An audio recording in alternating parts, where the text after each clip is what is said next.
서울에 깃발을 꽂지 않았기에 서울 사람들이 기차를 타고 항복하러 오는 기묘한 빵집이 있습니다. 대한민국 최고의 상권이라 불리는 강남의 수많은 러브콜을 차갑게 거절하고 오직 대전이라는 성벽 안에 스스로를 가두었죠. 그런데 이 고집스러운 고립이 오히려 전국의 빵지 순례라는 거대한 종교적 팬덤을 만들었습니다.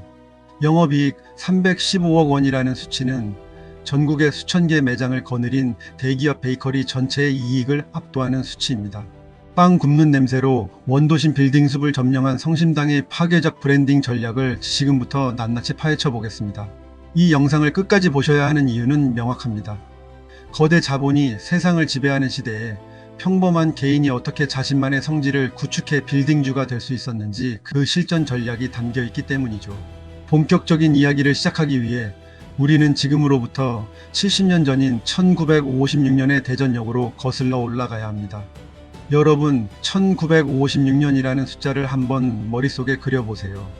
전쟁의 포성이 멈춘 지 불과 3년밖에 되지 않아 온 나라가 잿더미였고 모두가 헐벗고 굶주렸던 그 시절입니다. 함경남도 함주에서 피난 온 한 남자가 있었습니다. 창업주 고 임기순 씨는 대전역 앞 차가운 흙바닥 위 작은 천막에서 찐빵 두 판으로 장사를 시작했죠. 당시 그에게 남은 것은 아무것도 없었습니다. 오직 가족을 먹여 살려야 한다는 절박함과 신실한 마음뿐이었죠. 그는 매일 아침 찐빵을 찌며 한 가지 철칙을 세웠습니다. 그날 만든 빵은 그날 모두 소진하며 배고픈 피난민들에게는 대가 없이 빵을 나눠준다는 것이었죠. 당시 사람들은 그를 보며 제 앞가림도 못하면서 남을 돕느냐며 혀를 차기도 했습니다. 하지만 이 나눔의 정신은 훗날 대기업의 무심한 물량 공세를 막아내는 가장 강력한 정서적 방패가 되었습니다. 대전 시민들에게 성심당은 단순히 빵을 파는 가게가 아니라 함께 환난을 극복해 온 우리 가족 같은 존재로 각인된 것이죠. 나눔이라는 비용이 사실은 가장 강력한 마케팅 자산으로 정립되고 있었던 셈입니다. 그 작은 천막에서 시작된 성심당의 역사는 1970년대와 1980년대를 거치며 대전의 심장부인 은행동으로 자리를 옮기게 됩니다. 그리고 1980년에 이르러 성심당은 역사적인 전환점을 맞이하게 됩니다. 바로 대한민국 제과 역사의 한 획을 그은 튀김 소보로의 탄생입니다. 당시 소보로빵은 퍽퍽하다는 단점이 있었고 단팥빵은 너무 평범하다는 인식이 강했습니다. 이 대표는 이 두 가지를 합쳐서 기름에 튀겨보자는 파격적인 발상을 했습니다. 180도의 뜨거운 기름솥 안에서 노랗게 튀겨지는 빵을 보며 주변 기술자들은 반대했습니다. 빵이 너무 느끼해질 것이라고 말이죠. 하지만 그는 설탕과 아몬드 가루의 배합비를 수천 번 조정하며 마침내 그 해답을 찾아냈습니다. 겉은 과자처럼 바삭하고 속은 부드러운 파탄금이 가득한 이 빵은 나오자마자 대전 전체를 흔들어 놓았습니다. 뜨거운 튀김 소보로를 사기 위해 사람들이 길게 줄을 서는 풍경은 이때부터 성심당의 상징이 되었죠. 단일 메뉴 하나가 브랜드 전체를 상징하는 강력한 킬러 콘텐츠가 되면서 성심당은 지식재산권의 무서운 힘을 일찌감치 깨닫게 되었습니다. 이 빵 하나가 만들어내는 매출은 웬만한 중소기업 전체 매출을 가볍게 상회하기 시작했습니다. 명성이 전국으로 퍼지자 서울의 대형 백화점들과 거대 유통 재벌들이 수백억 원의 현금을 가방에 넣고 대전으로 내려왔습니다. 2010년대 중반부터 성심당은 그야말로 대한민국 유통업계의 성배였습니다. 강남 한복판에 입점만 하면 매출이 몇 배는 뛸 것이라며 달콤한 제안을 건넸죠. 심지어 입점 수수료를 0%로 해주겠다거나 인테리어 비용을 전부 대주겠다는 파격적인 제안도 있었습니다. 하지만 성심당의 대답은 한결같았습니다. 대전 밖으로는 단 한 발자국도 나가지 않겠다는 선언이었죠. 사람들은 이 결정이 오만하다고 생각했습니다. 비즈니스의 기본인 확장을 포기하는 것은 자살행위라고 말하는 전문가들도 많았죠. 하지만 이것은 고도의 결핍 마케팅이었습니다. 대전에 가야만 먹을 수 있다는 희소성은 KTX 열차를 사실상 빵 배달 전용 열차로 만들어 버렸습니다. 서울 사람들이 빵을 사기 위해 대전으로 원정을 오게 만드는 이 기묘한 현상은 성심당의 가치를 무한대로 끌어올리는 신의 한 수가 되었습니다. 서울에 가지 않았기에 서울을 지배하게 된 역설의 미학인 것이죠. 전국에 수천 개 매장이 깔린 프랜차이즈는 결코 가질 수 없는 귀족적인 희소성이 탄생한 순간입니다.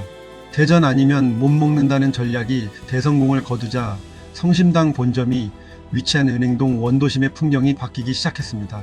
원래 은행동은 신도시 개발로 인해 점점 활기를 잃어가던 버려진 땅에 가까웠습니다. 하지만 사람들이 빵을 사기 위해 구름처럼 몰려들면서 죽어가던 상권에 다시 피가 돌기 시작했죠. 성심당은 여기서 멈추지 않고 주변의 낡은 건물들을 하나둘 매입하기 시작했습니다. 하지만 단순히 부동산 시세 차익을 목적으로 한 투자가 아니었습니다. 본점 주위에 케이크 부티크와 테라스 키친 그리고 전통 디저트를 파는 옛맛 솜씨까지 각기 다른 컨셉의 매장을 배치하여 거대한 성심당 타운을 건설했습니다. 낡은 4층 건물을 리모델링하여 빵 미술관으로 만들고 골목마다 성심당의 감성이 묻어나는 조형물을 세웠습니다. 빵집 하나가 거대한 성벽이 되어 원도심 전체의 지도를 다시 그리고 건물의 가치를 스스로 높이는 공간 브랜딩의 정수를 보여준 것입니다. 이제 은행동은 성심당의 땅이자 성심당의 왕국이 되었습니다. 임대료를 내던 세입자에서 임대료를 걱정할 필요 없는 건물주로 거듭나며 경영의 안정성은 극대화되었습니다. 건물의 가치가 빵의 가치와 함께 치솟는 자본의 선순환을 완성한 것이죠. 성심당의 경영 철학 중 가장 놀라운 부분은 매달 3천만 원 이상의 빵을 지역 사회에 기부한다는 사실입니다.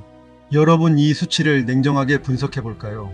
1년이면 약 4억 원에 달하는 금액입니다. 정말 대단한 것은 팔다 남은 재고 빵을 주는 것이 아니라 오직 기부를 위해 새벽부터 새 빵을 따로 굽는다는 점이죠. 일반적인 기업이라면 이 비용을 TV 광고나 사회관계망 서비스 마케팅에 쏟아부었을 겁니다.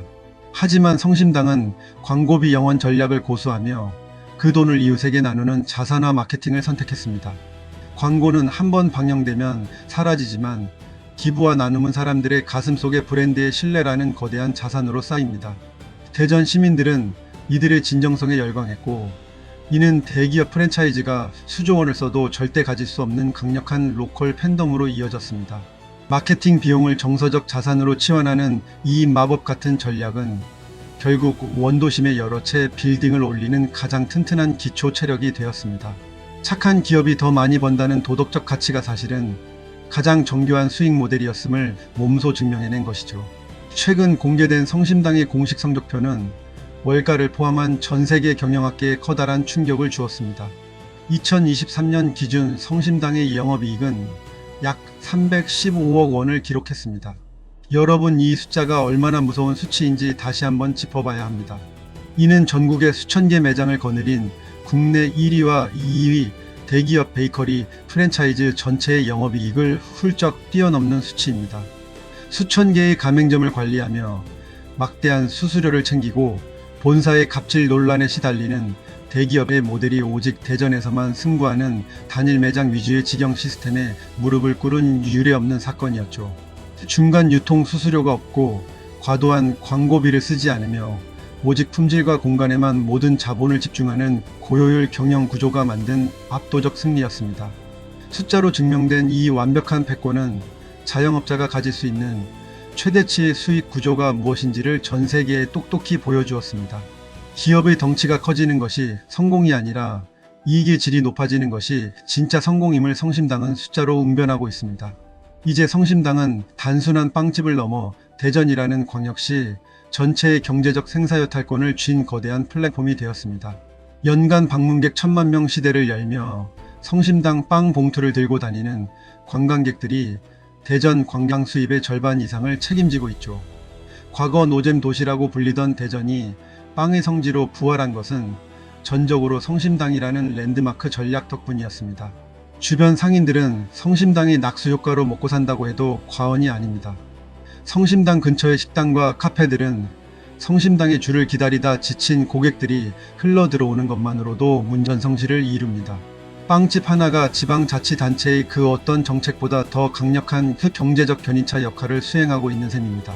로컬 브랜드가 어떻게 국가적 경쟁력을 가질 수 있는지에 대한 가장 완벽하고 살아있는 교과서가 바로 대전 은행동 거리 위에 세워져 있습니다. 이제 성심당은 대전의 심장이자 대한민국 로컬의 자존심입니다. 우리는 이제 다가올 2030년의 지능위기 시대를 대비해야 합니다. 인공지능이 빵을 구워내고 로봇이 정확한 무게로 밀가루를 배합하며 0.1%의 오차도 없이 튀김 온도를 맞추는 시대가 와도 성심당의 가치는 결코 줄어들지 않을 것입니다. 오히려 모든 것이 자동화되고 지능이 흔해지며 기술이 평준화되는 세상일수록 성심당이 70년 동안 지켜온 사람 손끝의 온기와 장인의 환대는 더욱 희귀하고 비싼 자산이 될 것이기 때문이죠. 기계가 대체할 수 없는 정서적 연결고리와 공동체의 기업은 미래 경제를 지배할 핵심 마스터키가 될 것입니다. 사람들은 이제 효율적인 빵을 먹으러 가는 것이 아니라 누군가의 숭고한 인생이 담긴 따뜻한 서사를 먹으러 갈 것입니다. 자본의 냉혹한 논리가 아닌 사람의 따뜻한 마음이 거대한 빌딩을 올릴 수 있다는 그 희망의 증거를 우리는 오늘 대전 한복판에서 목격하고 있습니다. 지식노동의 시대가 저물고 인간의 존엄성이 다시 정의되는 미래에도 성심당의 빵 굽는 냄새는 여전히 대전의 심장을 힘차게 뛰게 할 것입니다. 오늘 준비한 대전의 자부심 성심당의 빵의 제국 건설과 빌딩주 마케팅 전략 이야기는 여기서 마무리하겠습니다. 창업주가 피난민들에게 건넸던 그 따뜻한 찐빵 한 알의 진심이 70년의 세월을 견디고 거대한 빌딩 숲을 이루어낸 이 기적 같은 서사가 여러분의 삶에도 깊은 영감을 주었기를 바랍니다. 자신만의 확고한 철학과 고집으로 지역의 영혼을 지켜낸 성심당의 뚝심처럼 여러분의 비즈니스와 일상에도 변치 않는 가치의 씨앗이 찬란하게 피어나길 진심으로 응원합니다. 대전의 성주가 된 빵집 이야기, 오늘 하루 여러분의 관점을 한 뼘 더 넓히는 유익한 시간이 되셨기를 바랍니다. 끝까지 함께 해주셔서 감사합니다.